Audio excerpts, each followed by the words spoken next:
Azher Siddiqui. I'm a resident of Ward 5 and I support Beeline LRT and the Blast Network because I believe we need a viable alternative to our perilous addiction to the personal automobile. I want to take this opportunity to remind our councillors who are either opposed to LRT or on the fence about it about some basic observations or facts of life in order to reconsider their position and to encourage them to vote to approve the environmental assessment before them today.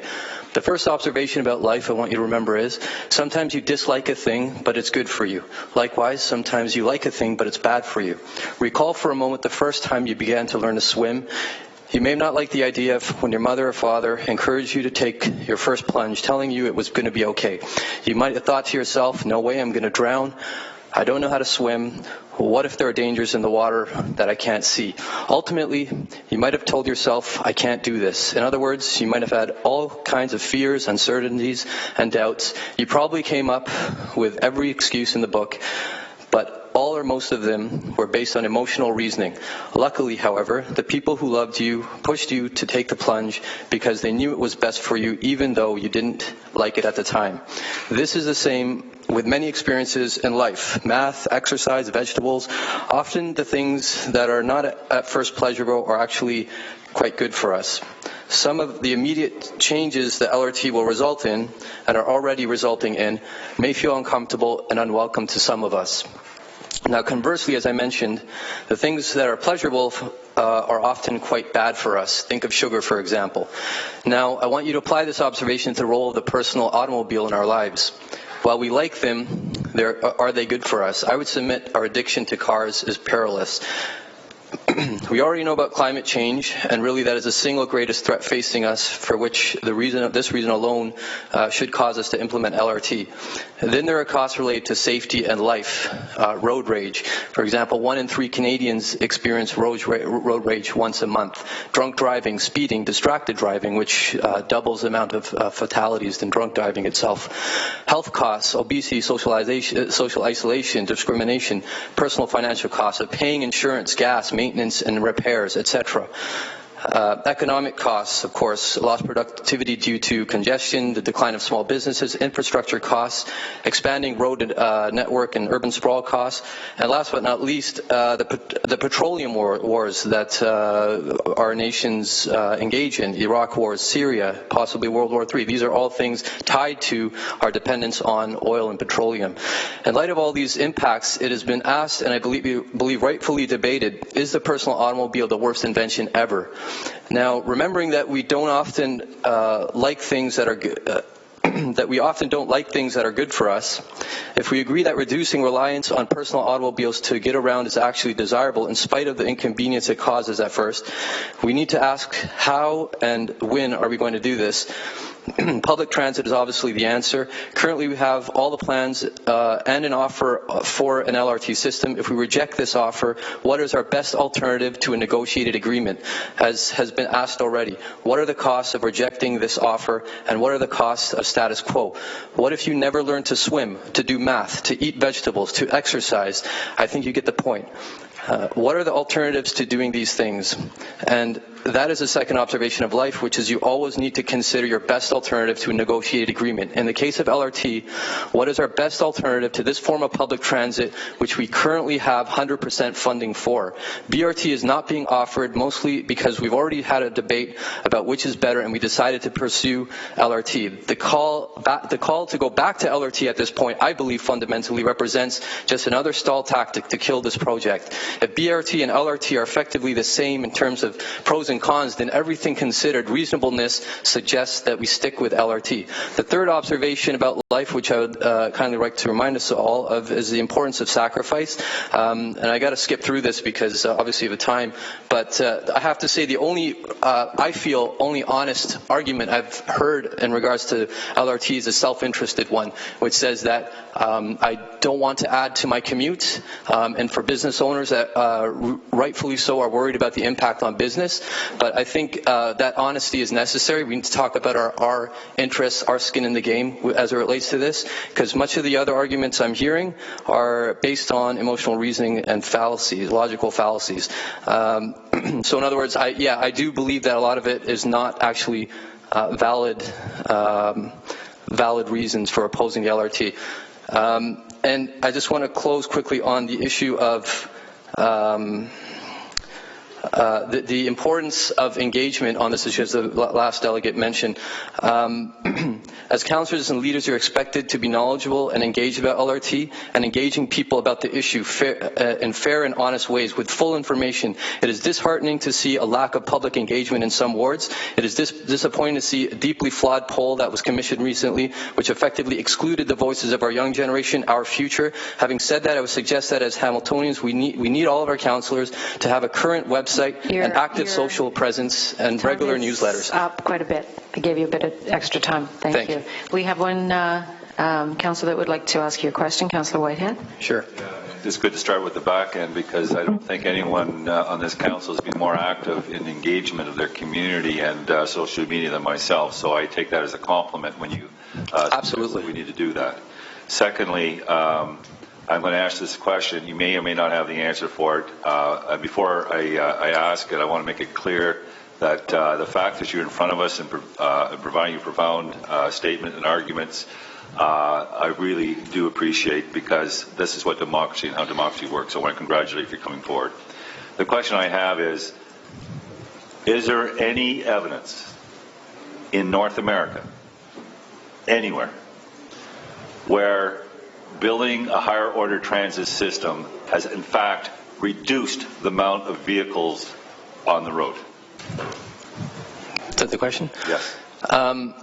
I can't answer that from a studies-based perspective. I can't cite you anything, for example. I can only speak to you from personal experience. I know that I definitely decide to take public transit when it's available and convenient. I take the GO train, for example. I take the TTC because it is readily available and convenient to take. It's an alternative. We need a viable alternative to the vehicle, and we cannot continue to head down this path, is how I feel, because where does it end? If everyone, I have 5 kids myself as they grow up, if each one of them decides to buy a car because there's no viable alternatives to the car, that's a problem. That should be a problem for all of us. For every Canadian household, every adult has, if they're to own a car and operate a vehicle, despite all the costs that we talk about, just congestion alone and the impact on the climate is something that we really need to be worried about. Appreciate that. My next question, because I get sort of a certain bend in regards to your philosophical approach to this, and I really respect and appreciate it. But many futurists, and it's already been experimented now, and even the province has made significant investment, would suggest that in the very near future, probably in the same horizon or just beyond this LRT plan, you will see rideshare programs with autonomous electric vehicles. You will see more urban electric type autonomous vehicles on the road. Already they would suggest that Uber and rideshare is putting a dent in the transit system, i.e. my assistant actually was going to buy a car. I said, don't do it, try the rideshare. Best thing she ever did. She's using rideshare. It's costing her less to get around this community in rideshare than on the transit system. Do you not see those kinds of issues as threats in regards to major investments on systems like this? Frankly, no. I think that they complement systems like this. I think they're necessary added components, but you need mass rapid transit.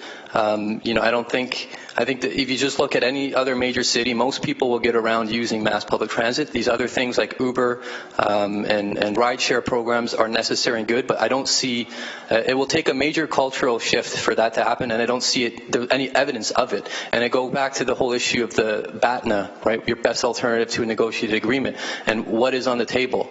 If we reject what's on the table, what do we have left? What are we going back to? We don't have any plans for a rideshare program in Hamilton. I haven't seen any anyway. We don't have a plan for the proliferation of Uber in any organized way that's going to get people around in the city. What we do have a plan for, a well-researched plan for the last 10 years, I understand, is a plan for LRT. And so I don't understand the hesitation, to be honest. Thank you. Just to be clear, we have SOBI, which is taken off, and we hope to expand. We do have rideshare. In fact, if you just go and step outside, you'll see probably 3 cars are not being used in the parking lot. So it's already being implemented across the city. And of course, Uber is being just approved by the our regulatory body for a higher level of activity in our community. So those things are happening as we speak. Of course, yeah. I just don't see them replacing mass public transit. Thank you, Councillor Green. Thank you very much, Madam Deputy Mayor. Azher, would you be happy to know that in the study, Smart Congestion is reducing and reevaluating the role of public transit for urban transportation, that the paper basically states that research indicates that high-quality, comfortable, convenient, affordable, and integrated transit in a community with grade-separated routes, bus lanes, or rail lines can significantly reduce urban congestion on parallel roadways, as cited in the Transportation Policy, Volume 14, Number 1, January 2007, pages 94 to 97. And I use that citation because often is the case... Is there a question, Councillor? Yes. I started with a question like Jeopardy. Often is the case studies or examples are bandied about without any type of citation. So given your anecdotal experience in Toronto and other places, would you be happy to know that that is actually the case based on studies that are cited and verified that transit does reduce congestions on parallel roads? Is that a question? I'm asking if he is. Yeah, I am. I'm not surprised, to be honest. I think that to me is common sense, but I am happy for sure because it does support what I'm anecdotally have suggested. Thank you. I appreciate that. Thanks. And Councillor Vanderbeek, can you take the chair for a second? Thank you. Azher, you mentioned that through the chair, you use GO. Mm-hmm. Do you frequently? Sorry? Frequently? Every day. Every day. May I ask you I'm curious about the service and whether you believe that there's an opportunity for an improved GO service to and from Toronto? There is, and of course there's opportunity for improvement, and this is actually personally one of the problems I have with this debate, because I find it's disingenuous to suggest we take the $1 billion and put it towards GO transit service, because there's already plans underway as we speak to improve GO transit, so it's not a question of either or. We can have both the best worlds, and I don't understand why we should raise that issue. Obviously, GO transit can be improved. I'm from Ward 5. I don't know where my councillor is, but I've tried to engage him about this issue. GO trains are supposed to be, the train station is supposed to be built in that ward in Stody Creek, with plans by 2020 or 25 to have regular all-day service every half hour to East End Hamilton at some point. So that's happening. None of this stuff happens overnight, obviously.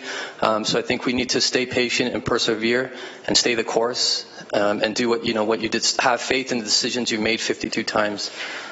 Thank you. Just one further question. You said GO service to through Ward 5, or actually to the end of the line, the east end of the city to 2025. And did you get that from Metrolinx? I believe that's posted on Metrolinx public documents there on the website. You can see that. Okay. Thank you. Thank you for that. And I'll take the chair back. And Council, did you have another question or no? Okay. Thank you. Carol Lazich, followed by Brian Smiley.